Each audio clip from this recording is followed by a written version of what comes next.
دیکھیے تاریخ جو ادب کی ہے اس میں ان شخصیات کا بڑا اہم رول ہے جن کو اللہ تعالیٰ نے بہت کلچرل ڈائیورسٹی سے نوازا ہو۔ جڑوں کا معاملہ انتظار حسین نے بہت اچھا بیان کیا ہے کہ جڑیں آپ کے اندر اتر جاتی ہیں جب آپ ایک ذائقے سے دوسرے ذائقے میں آتے ہیں، ایک آب و ہوا سے دوسری آب و ہوا میں آتے ہیں، ایک کلچرل جو ایتھوس ہے اس سے دوسرے کلچرل ایتھوس میں آتے ہیں، تو آپ کے لیے بہت سارے سوالات آتے ہیں، ان سوالات کے پھر آپ جواب ڈھونڈتے ہیں۔ تو پاکستان کی تاریخ میں آپ کو معلوم ہے ماشاء اللہ کہ جو ادوار گزرے ہیں وہ ادیبوں پہ بھاری گزرے ہیں۔ کیوں؟ ادیب سوال اٹھاتا ہے، ادیب چیلنج کرتا ہے، ادیب خاموش نہیں بیٹھتا۔ تو میں آج بھی برملا کہتا ہوں کہ ہندوستان ایک اکائی تھی، ٹھیک ہے پاکستان وجود میں آیا، بسم اللہ ایک ملک نیا بنا مسلمانوں کے لیے، یہ اچھی بات ہے، لیکن وہ مسلمانوں کا ملک پاکستان اکیلا تو نہیں ہے نا، اس میں بھی تو ہندوستان کی روح بستی ہے۔ ماضی میں روایت ہمیں یہ بتاتی ہے کہ مومن خواہ مومن، غالب، ناصح، جرت، میر، سودا، ذوق، یہ سب مختلف فنون کے جاننے والے تھے، عالم تھے۔ اس زمانے کے اس روایت کے تمام شاعر عالم ہیں بنیادی طور پر۔ میں یہ مان ہی نہیں سکتا کہ اچھا شاعر علم نہیں رکھتا۔ اچھے شاعر کو علم کی اتنی ہی ضرورت ہے جتنی ایک محقق کو، جتنی ایک کسی ناولسٹ کو ضرورت ہے۔ آپ کون ہوتے ہیں وقت کو تقسیم کرنے والے؟ وقت خود فیصلہ کر رہا ہوتا ہے کہ اس ٹیلنٹ کو کس وقت کیا کرنا ہے، کیونکہ جو اظہار ہے یہ لیبر نہیں ہے، یہ مشقت نہیں ہے، یہ ایک طرح کا والہانہ رشتہ ہے، ایک طرح کا روحانی تعلق ہے آپ کی تحریر کے ساتھ۔ یہ اشفاق احمد کا بڑا اچھا جملہ تھا کہ جب باہر کی آنکھ بند ہو جاتی ہے تو اندر کی آنکھ خود بخود کھل جاتی ہے۔ تو ٹیلنٹ کے ساتھ بھی یہی ہے کہ اگر ایک رخ پہ جا رہا ہے اور راستہ بند ہو گیا ہے تو کہیں اور سے چشمے نے جگہ بنانی ہے، وہ نکل آئے گا کسی نہ کسی شکل میں۔ بیچ میں ایک وقت آیا تھا جب بنگال کا سینما آتا ہے، مشرقی پاکستان کا، آپ سوچیں 66 سے 71 تک 45 فلمیں ہیں، وہ ساری کی ساری ریئلسٹک ہیں، ساری کی ساری مختلف ہیں، ساری کی ساری کامن مین کی فلمیں ہیں۔ خواتین و حضرات آداب، ریختہ کے یادگار انٹرویوز کی سیریز روبرو میں آپ کا میزبان رحمان فارس آپ کو تہہ دل سے خوش آمدید کہتا ہے۔ آج ہم آپ کے سامنے جس نادر روزگار، جس نابغہ روزگار شخصیت کو لے کر حاضر ہوئے ہیں، وہ نہ صرف یہ کہ ایک بہت معروف و مقبول ڈرامہ نگار ہیں، بلکہ ایک دانشور کی حیثیت سے جانے مانے اور پہچانے جاتے ہیں، بہترین شاعر، ناول نگار۔ ایک شخصیت میں اتنی زیادہ جہتیں جمع ہو گئی ہیں کہ آج کے اس انٹرویو سے آپ بہت زیادہ لطف اندوز ہوں گے۔ میری مراد ہے جناب اصغر ندیم سید سے۔ سر السلام علیکم، اور بہت شکریہ آپ نے ہمیں وقت دیا، اپنے قیمتی وقت میں سے، اپنے قیمتی شیڈول میں سے آپ نے ہمارے لیے اور ریختہ کے آڈینس کے لیے وقت نکالا، تو ہم آپ کے بہت بہت شکر گزار ہیں سر۔ میں ریختہ کا خاص طور پر اور آپ کا ممنون ہوں کہ آپ نے مجھے موقع دیا، اس لیے کہ ریختہ کا جو کام ہے اور ریختہ نے اب تک جو ڈاکومنٹیشن کی ہے، اور مجھے یاد ہے کہ میں ریختہ کے آفس میں دلی نوئیڈا میں گیا تھا اور انہوں نے ریکارڈنگ کی تھی، اور ایک مختصر سی ریکارڈنگ وہ ان کی ویب سائٹ پہ موجود ہے۔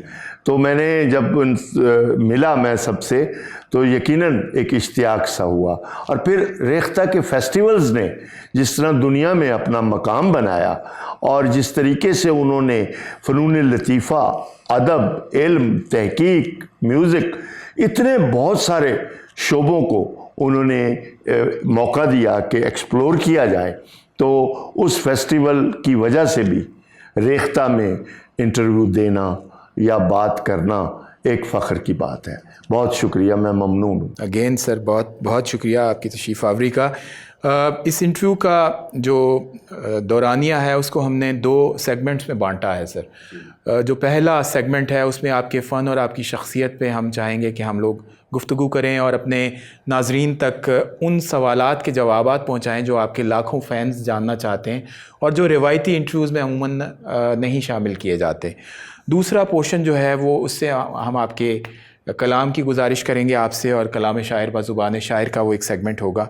تو سر سب سے پہلے میں کرونالوجیکلی آپ سے یہ پوچھنا چاہوں گا کہ آپ آج جس مقام پہ ہیں کہ دنیا بھر میں آپ کو جانا مانا اور پہچانا جاتا ہے، آپ کے چاہے وہ نثر ہو یا نظم ہو، آپ کے چاہنے والے بے شمار ہیں، تو یہ سلسلہ ایک پاکستان کے نسبتاً چھوٹے شہر سے شروع ہوا جہاں آپ نے آنکھ کھولی ملتان میں، وہاں سے جب آپ لاہور تشریف لائے تو اس سفر میں آپ کو کیا کیا مشکلات درپیش آئیں؟ ایک نوجوان لڑکا ہے جو ایک نسبتاً چھوٹے شہر سے ایک بہت بڑے مقابلے والے شہر میں آتا ہے اور اپنے سینئرز اور اپنے ہم عصروں کے ساتھ اپنا مقام بنانے کے لیے ایک تگ و دو اور جد و جہد کرتا ہے، تو اس پہ ذرا ہمارے دیکھیے تاریخ جو ادب کی ہے اس میں ان شخصیات کا بڑا اہم رول ہے جن کو اللہ تعالیٰ نے بہت کلچرل ڈائیورسٹی سے نوازا ہو، جو ایک جگہ سے ہجرت کر کے دوسری جگہ گئے ہوں، اور ان ہجرتوں کے طفیل،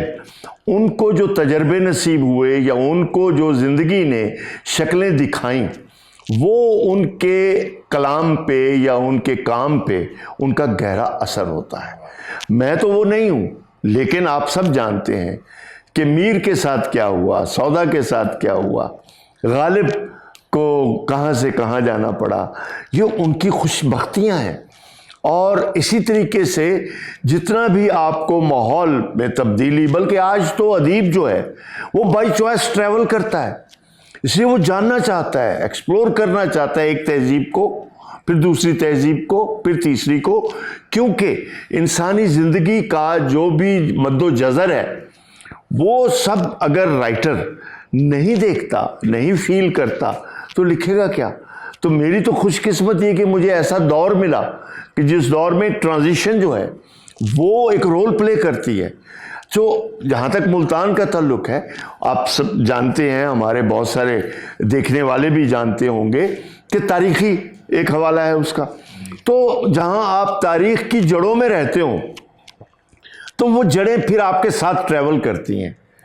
اچھا، جڑوں کا معاملہ انتظار حسین نے بہت اچھا بیان کیا ہے کہ جڑیں آپ کے اندر اتر جاتی ہیں۔ پھر خیر وہ انتظار حسین تو ایک بڑا کہانی کار ہے، میں تو اپنے آپ کو اس طرح نہیں دیکھ رہا، لیکن ایک چیز ضرور ہے کہ جب آپ ایک ذائقے سے دوسرے ذائقے میں آتے ہیں، ایک آب و ہوا سے دوسری آب و ہوا میں آتے ہیں، ایک کلچرل جو ایتھوس ہے اس سے دوسرے کلچرل ایتھوس میں آتے ہیں، تو آپ کے لیے بہت سارے سوال آتے ہیں، ان سوالات کے پھر آپ جواب ڈھونڈتے ہیں۔ تو میرے لیے تو ایک تو خوش بختی تھی۔ دوسری بات جو آپ نے کی ہے وہ یقیناً اہم ہے کہ کس طریقے سے میں وہاں سے نکالا گیا۔ تو پاکستان کی تاریخ میں آپ کو معلوم ہے ماشاء اللہ کہ جو ادوار گزرے ہیں وہ ادیبوں پہ بھاری گزرے ہیں۔ تو کوئی سا دور ہو، ایوب خان کا دور ہو، یہ ہو، مشرف کا دور ہو، کوئی کیوں ادیب سوال اٹھاتا ہے، ادیب چیلنج کرتا ہے، ادیب خاموش نہیں بیٹھتا، اس کا رول ہے، وہ پوزیشن لیتا ہے۔ جب وہ پوزیشن لیتا ہے تو بہت سارے لوگوں کے دل دھڑک جاتے ہیں۔ تو ایسا ہوا، اور میں ملتان سے تعلیم میں تھا اور محسوس کیا انہوں نے کہ کچھ لوگ جو ہیں وہ ترقی پسند ہیں، میں اب بھی ہوں، میں برملا کہتا ہوں، تو ان لوگوں کو شفٹ کر دیا گیا مختلف۔ تو اس سلسلے میں پھر مجھے بالآخر لاہور میں بسرام کرنا پڑا۔ تو لاہور جیسا کہ آپ جانتے بھی ہیں، اور لاہور کا ایک رول ہے ادب میں، اور اردو ادب میں خاص طور پر لاہور کا ایک بڑا اہم کردار ہے کہ تقسیم ہندوستان کے بعد جو لاہور میں لوگ ہجرت کر کے آئے، انہوں نے ان میں افسانہ نگار، شاعر، نثر نگار، محقق، معلم سب تھے۔ انہوں نے جو لاہور کو رچ کیا، لاہور کے ساتھ ان کا ایک تعلق بنا، تو لاہور میں جو نشو و نما ہوئی ادب کی، علم کی، تو اس میں ان کا بڑا اہم رول ہے۔ جو ہندوستان کے مختلف خطوں سے آئے. تو اس طرح لاہور کی بھی خوش قسمتی ہجرت ہی سے ہے اور میری بھی خوش قسمتی ہجرت ہی سے ہے. تو اس طرح ہم نے وہ ذائقے جو ہندوستان کے ذائقے تھے، میں آج بھی برملا کہتا ہوں کہ ہندوستان ایک اکائی تھی. ٹھیک ہے، پاکستان وجود میں آیا، بسم اللہ، ایک ملک نیا بنا مسلمانوں کے لیے، یہ اچھی بات ہے، لیکن وہ مسلمانوں کا ملک پاکستان اکیلا تو نہیں ہے نا، اس میں بھی تو ہندوستان کی روح بستی ہے کیونکہ ہم اس کا حصہ رہے. تو اس بنیاد پر جو اجتماعی مشترکہ ورثہ ہے وہ تو ہمارا بھی وہی ہے. ہم غالب کو آپ سرحد پار تو نہیں کر سکتے، ایسے علامہ اقبال کو آپ تو نہیں کاٹ کے الگ کر سکتے کہ وہ ایک خطے کا ہے. تو شاعری، مصوری، ادب، وہ ہر جگہ اس کی خوشبو ہوتی ہے. تو وہی کیفیت پھر میری ہوئی. تو اس طرح سے وہ راستے پھر بنتے گئے. بہت خوبصورت سر آپ نے بات کی. آپ کے متعدد بے شمار لاتعداد ایسے چاہنے والے جو نومشقی کے عالم میں ہیں، مبتدی ہیں، ابھی طالب علم ہیں ادب کے، اپنے لیے کوئی ایک خاص رستہ، کوئی راہ گزر، کوئی راہ چننا چاہتے ہیں، وہ سب یہ آپ سے جاننا چاہیں گے کہ جتنا کثیر الجہت، جتنا متنوع آپ کا ادبی کریئر رہا ہے، تو یہ جو دو سکولز آف تھاٹ ہیں، جو ایک یہ کہتا ہے کہ آپ اسپیشلسٹ رہیے، آپ ایک فن کی معراج تک جانے کی کوشش کیجئے اور باقی ادھر ادھر لیفٹ یا رائٹ، دائیں بائیں مت دیکھیے. دوسرا سکول آف تھاٹ یہ کہتا ہے کہ آپ اسپیشلسٹ بننے کی بجائے جیک آف آل ٹریڈز بھی بنیں اور ماسٹر آف ون بھی بنیں.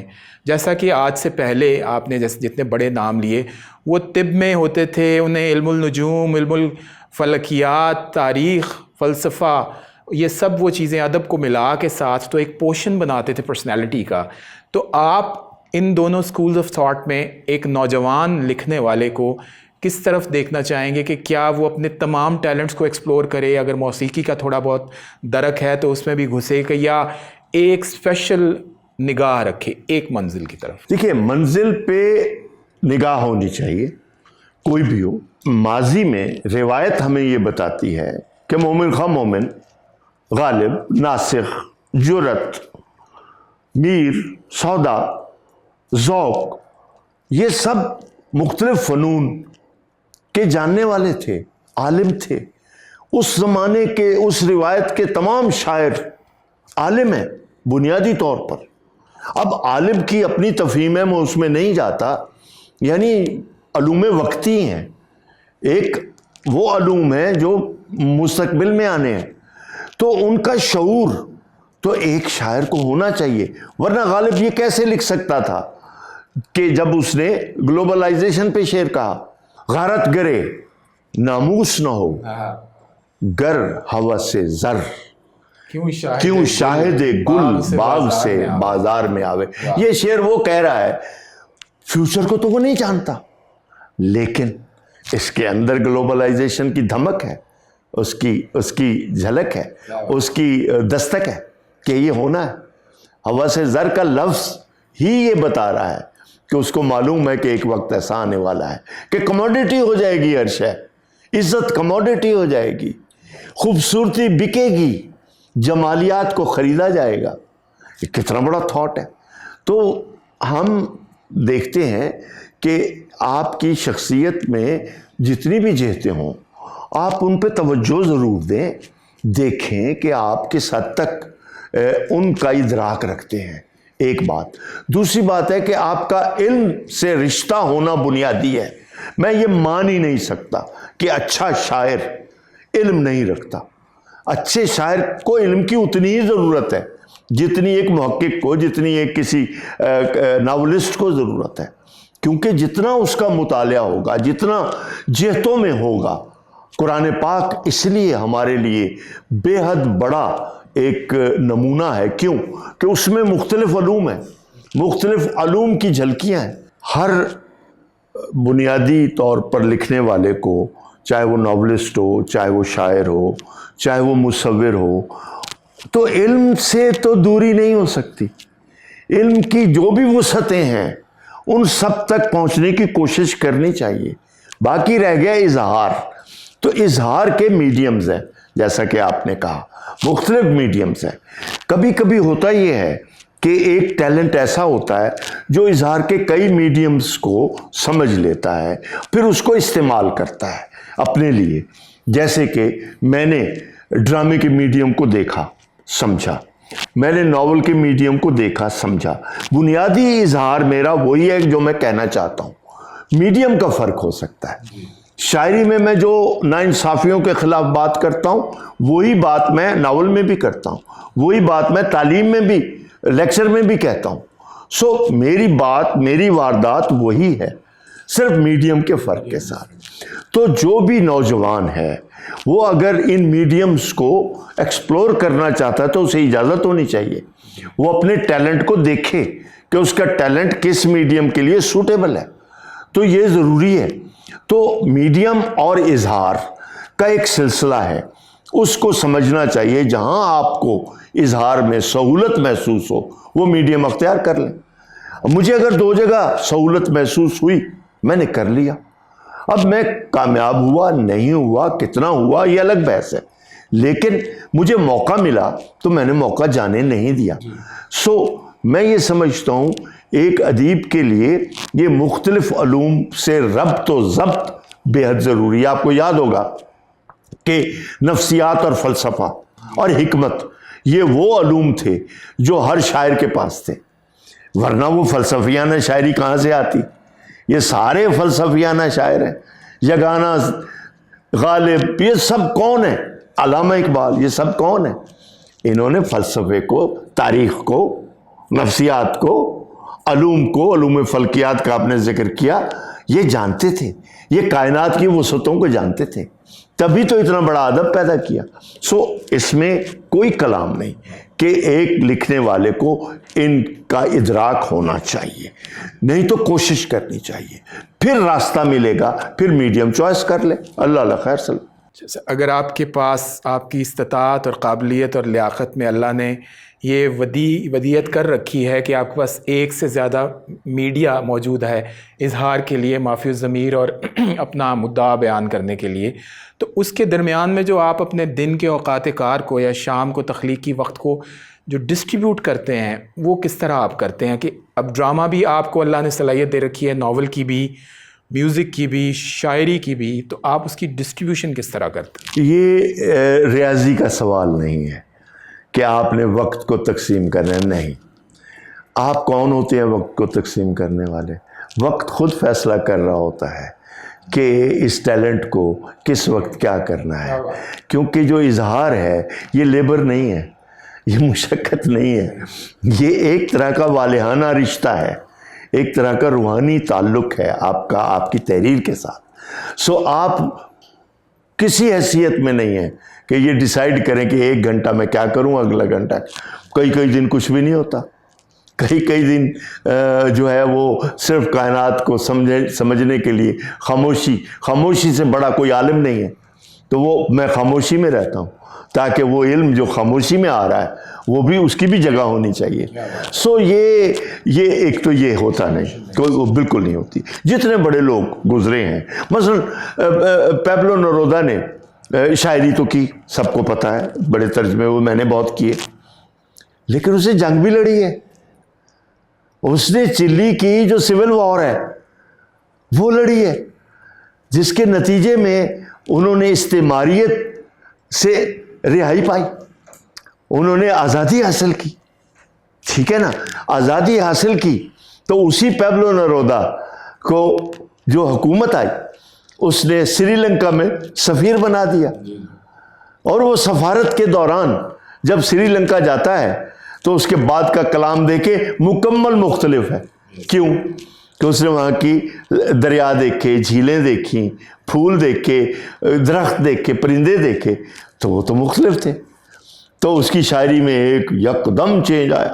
تو یہ تو بلیسنگ ہوتی ہے کہ ایک شاعر جو ہے, فیض صاحب آپ دیکھیں کہ شاعری تو کر ہی رہے تھے لیکن پولیٹیکل ایکٹیوسٹ تھے, ترقی پسند تحریک کو چلا رہے تھے.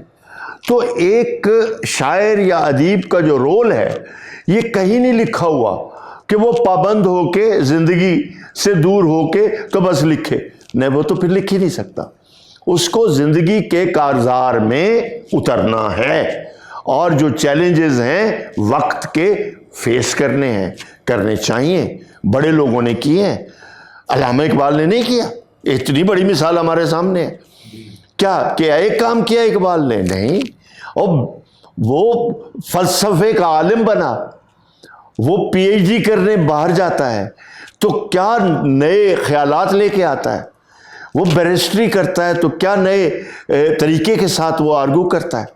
تو اور جب تعلیم دیتا ہے، جو ارد گرد لوگ آ کے بیٹھتے تھے تو اقبال خاموش تو نہیں ہوتا تھا۔ تو اس طرح یہ سارے راستے ہیں ایکسپلور کرنے کے۔ تو میں سمجھتا ہوں کہ وقت کو اس طرح سے نہیں دیکھا جاتا۔ جب جو لہریں ہیں نا اندر چل رہی ہیں، جو لہر ڈومینیٹ کر جائے گی وہ دوسری کو نیچے کر دے گی، خود اوپر آ جائے گی۔ ٹیلنٹ تو یہ ہوتا ہے، میرا نہیں ہے، میں اپنی بات نہیں کر رہا، لیکن حقیقت یہی ہے کہ لوگ اس طرح سے کام کرتے ہیں۔ سر، آپ نے درس و تدریس میں بھی ماشاءاللہ تقریباً 4 دہائیاں گزاری ہیں، تو یہ جو درس و تدریس کا آپ کا تجربہ تھا، کیا یہ آپ کی تخلیقی توانائی اور روانی کے سامنے کے حق میں ثابت ہوا، اس کا معاون ثابت ہوا یا اس کا مخالف ثابت ہوا؟ یہ اصل میں آپ نے اچھی بات کی کہ جب ہم تعلیم دے رہے ہوتے ہیں، اتفاق سے میرے خوش قسمتی ہے کہ مجھے تعلیم بھی لٹریچر میں دینی پڑی، جو میرا اپنا شعبہ تھا۔ ہاں، میں میڈیکل کا ڈاکٹر ہوتا تو آپ کا سوال کا جواب شاید میں کچھ اور دیتا، کیونکہ وہ اس میں بالکل ایک دوسری دنیا ہے، لیکن یہ تو میری اپنی دنیا تھی، وہی لٹریچر۔ ہاں، یہ ضرور ہے کہ جو نصاب ہمیں پڑھانا پڑا اس سے ہمیں اختلاف تھا، لیکن اچھا پڑھانے والا میں ہوں کہ نہیں اس کو چھوڑ دیتے ہیں، وہ راستہ نکال لیتا ہے، وہ طالب علم تک پہنچتا ہے، اس کو معلوم ہے طالب علم تک کیسے پہنچنا ہے اور کس چیز کے ذریعے پہنچنا ہے۔ تو یہ اگر پتہ ہو تو پھر جو آپ کا جاب ہے وہ کنٹرڈکشن نہیں پیدا کرتا، وہ آپ کی رغبت یا جو آپ کا مشغلہ ہے یا جو آپ کا ٹیلنٹ ہے اس سے متحارب نہیں ہوتا، وہ اس کو راستہ دیتا ہے۔ بلکہ اس کا فائدہ سٹوڈنٹس کو ہوتا ہے کہ جو چیزیں میں تجربہ کر رہا ہوں، جو چیزیں میں لکھنا چاہتا ہوں اور مجھ سے نہیں لکھے جا رہے، یا جو میں پڑھ رہا ہوں، تو وہ اس کا ڈائریکٹ فائدہ اسٹوڈنٹ کو ہے، اس تعلیم کو ہے۔ تو یہ تو بلیسنگ ہے کہ ایک ٹیچر جو ہے وہ رائٹر بھی ہو، ایک ٹیچر جو ہے وہ کسی خاص شعبے میں ایکسل کرتا ہو۔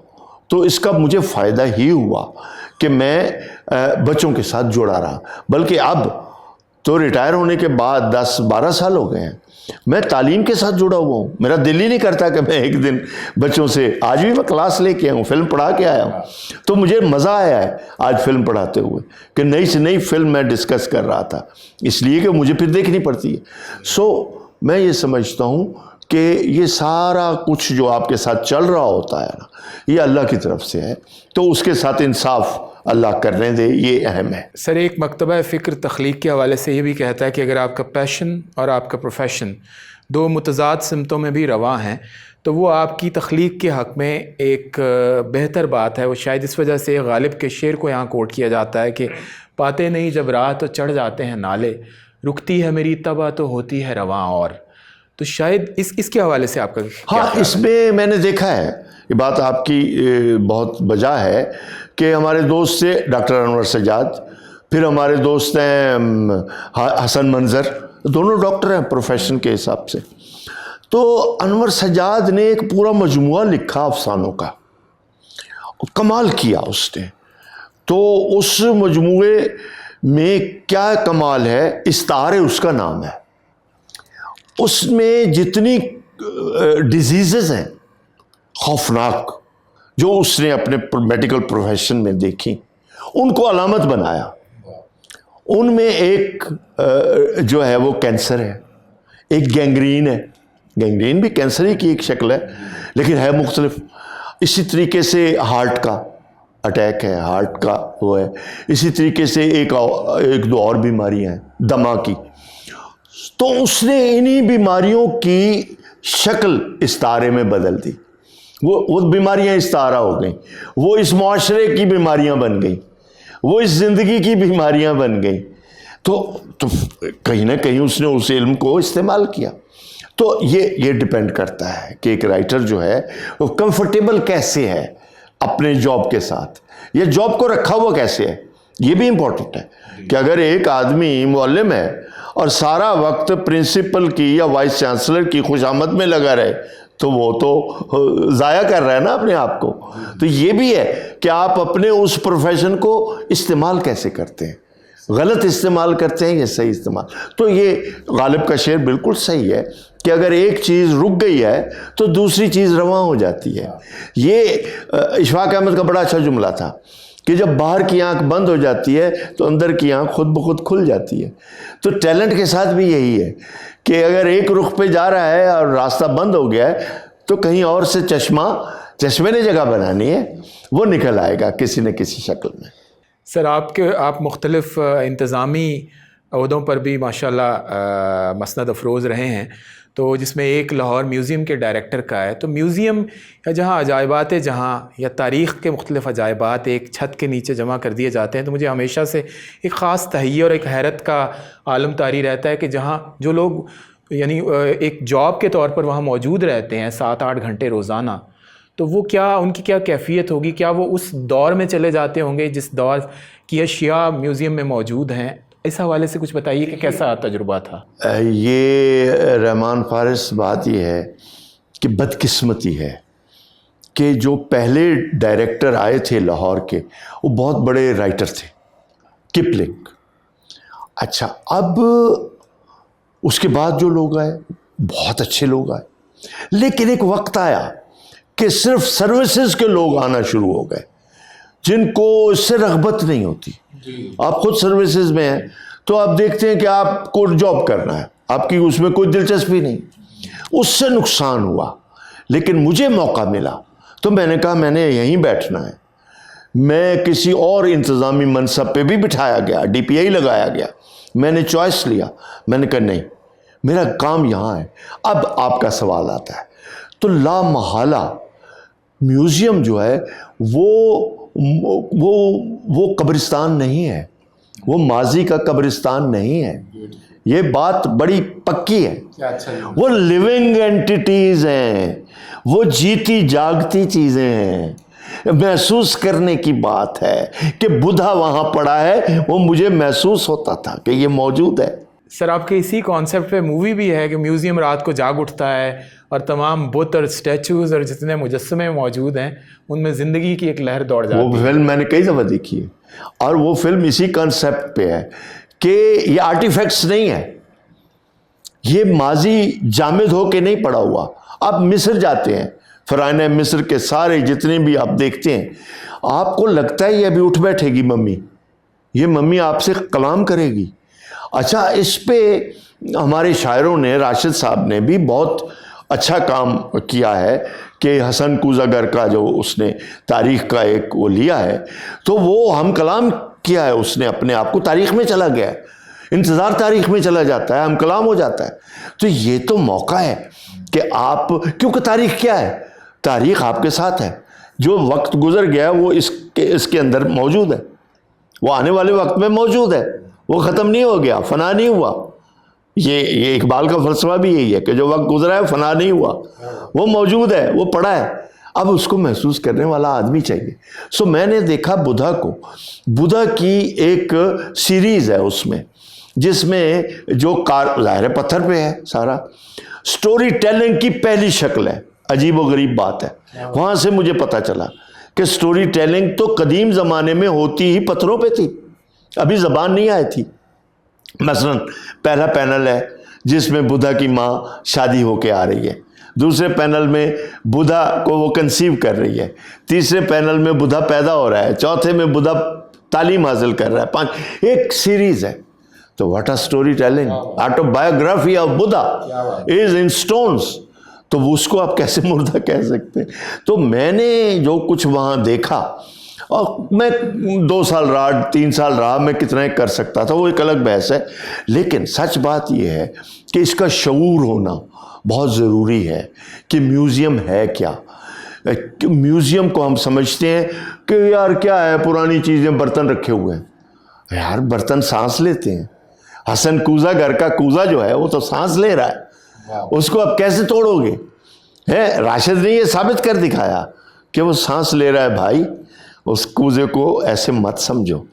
اب آپ دیکھیں کہ جب آپ جاتے ہیں ایران، تخت جمشید دیکھتے ہیں تو آپ کے ذہن میں متھ آ جاتی ہے کہ یہ تخت جو تھا اور جامع جمشید جو ہے جس کے اس میں دنیا نظر آتی تھی۔ تو آپ اس متھ کو دیکھو تو آج جو موبائل آپ کے پاس ہے یہ جامع جمشید ہے، یہ کیا ہے؟ اس وقت لگتا تھا کہ یہ ایک متھ ہے، اس کی کوئی حقیقت ہی نہیں ہے، لیکن وقت نے ثابت کیا کہ نہیں، ایک وقت آئے گا انسان کے پاس پیالہ نہیں تو ایک چیز ہوگی جس میں وہ دنیا دیکھ سکے گا کہ اس وقت دنیا میں کیا ہو رہا ہے۔ آپ چاہو تو اس وقت دیکھ سکتے ہو نیو یارک میں کیا ہو رہا ہے، آپ اس وقت چاہو تو دیکھ سکتے ہو ماضی میں کیا ہوا تھا، سب موجود ہے۔ یہ انسان کے ادراک کی مختلف شکلیں ہیں جو آ جاتی ہیں، تو پھر انسان لیکن آپ نے اچھا سوال کیا، تو یہ جڑی ہوئی چیزیں ہیں، یہ وقت کے ساتھ جڑی ہوئی، تو میوزیم جو ہے وہ اس کو سمجھنے والا چاہیے تو پھر وہ نئے حقائق آپ کو بتا سکتا ہے۔ سر ہمارے ہاں ہم جب ڈرامہ کی بات کی جاتی ہے تو ایک سے بڑھ کے ایک شاہکار، یادگار، شاندار چیزیں آپ کے قلم سے ہمارے ناظرین تک پہنچی ہیں، چاہے آپ چاند گرہن کہہ لیجئے، نجات کہہ لیجئے، ہوائیں کہہ لیجئے، غلام گردش کہہ لیجئے، اور ماشاءاللہ اس پہ آپ کو تمغہ حسن کارکردگی سے بھی نوازا گیا، جو کہ اس تمغے کے لیے میرا خیال ہے زیادہ بڑے اعزاز کی بات ہے کہ آپ کے نام کے ساتھ جڑ کے اس کی توقیر اور ساکھ اور عزت میں کافی بڑھوتری ہوئی ہوگی یقیناً۔ تو یہ آپ نے جو جاگیردارانہ نظام کے خلاف اپنے ٹاپکس چنے اور انہی مضامین پر آپ نے جہتیں اور رنگ بدل کے اور پوائنٹس آف ویو بدل کے لکھا، اور ہر ایک شاہکار نئی انرجی کے ساتھ سامنے آیا۔ یہ آپ کے اندر یہ والا مضمون کہاں سے راسخ ہوا پہلی بار جاگیردارانہ نظام کی عمارت پہ ضرب لگانے والا؟ ایک تو یہ ہے کہ جب ہم نے لکھنا شروع کیا ہے، میں سے پہلے اشفاق احمد تھے، منو بھائی تھے، اپنا شوکت صدیقی تھے، ہمارے پاس سپیس بڑی کم ہوتی ہے۔ وجہ کیونکہ اسٹیٹ کا ٹیلی ویژن ہے، اس کی اپنی مینڈیٹ ہے، اس کی اپنی ضرورتیں ہیں، جو کہ ٹھیک ہیں، غلط نہیں ہے، ہم ان سے گلہ نہیں کرتے تھے۔ ہمارا کام کیا تھا رحمان فارس؟ ہمارا کام تھا اس چھوٹی سپیس کو وسیع کرنا۔ کیا بات! یہ ہمارا کام ہے، ہمارا آرٹ ہے۔ یہ اشفاق صاحب نے بھی کیا، میں نے کوشش کی کہ سپیس کو ذرا اپنے لیے کمفرٹیبل بناؤں، تو اس کے لیے جاگیردارانہ نظام سے میں نے بات شروع کی۔ اس سے بھی پہلے میں نے بات شروع کی دریا کے وقت میں چولستان کی، تو وہ لوگ کس طرح رہتے ہیں، تو وہ لوگوں تک پہلی بار پہنچی۔ خیر، تو پوائنٹ یہ ہے کہ میں خود پلا بڑھا اس جاگیردارانہ سماج میں ہوں، اس کی جدلیات کو جانتا تھا۔ میرے والد انہی جاگیرداروں کے ملازم تھے، اور ان جاگیرداروں کو میں نے بہت قریب سے دیکھا، جو کہ بہت اچھے تھے ایک سطح پر، اور دوسری سطح پر ان کے اندر ایک اور طرح کی ایک دنیا تھی، ایک حاکمیت تھی۔ تو یہ دونوں پہلو تھے ان میں، تو ان دونوں کو میں کہیں مکس کر کے لایا۔ لیکن اصل مسئلہ جو تھا وہ محض جاگیردارانہ سماج نہیں تھا، اصل مسئلہ پولیٹیکل تھا کہ آپ کا پاکستان جن طبقوں میں بٹا ہے آپ کے سامنے ہے۔ دیکھیں، جب انگریز آتا ہے تو دو ہی طبقے ہیں، راجے اور رعایا، اس سے کیا درمیانہ طبقہ تھا ہی نہیں۔ تو وہی سماج انگریز کے بعد بھی قائم رہا، رعایا ہے یا جو وہ راجہ ہے۔ اچھا، بیچ میں انگریز ایک چیز لے کے آیا جس کو ہم مڈل کلاس کہتے ہیں، وہ لے آیا ایک سرکاری کلاس جو ملازم کلاس ہے، جو اچھی بات ہوئی، وہ مڈل کلاس بنی۔ یا اب دیکھیں، پہلے اس طرح نہیں ہوتا تھا، وہ انگریز لے کے آیا ایک مڈل کلاس کو، اور وہ پلی بڑی۔ تو اصل مسئلہ جاگیردار نہیں ہے، پولیٹیکل چیزیں ہیں، حقوق ہیں جو نہیں دیے جا رہے تھے، اور اس کے لیے کیونکہ آپ کی اسمبلیاں ان سے بھری ہوئی تھی۔ بعد میں کیا ہوا؟ بعد میں میرا ڈرامہ بدلا کہ ان جاگیرداروں کی جگہ ان مافیاز نے لے لی جو اسمبلیوں میں پہنچے، جاگیرداروں کو انہوں نے ریپلیس کیا۔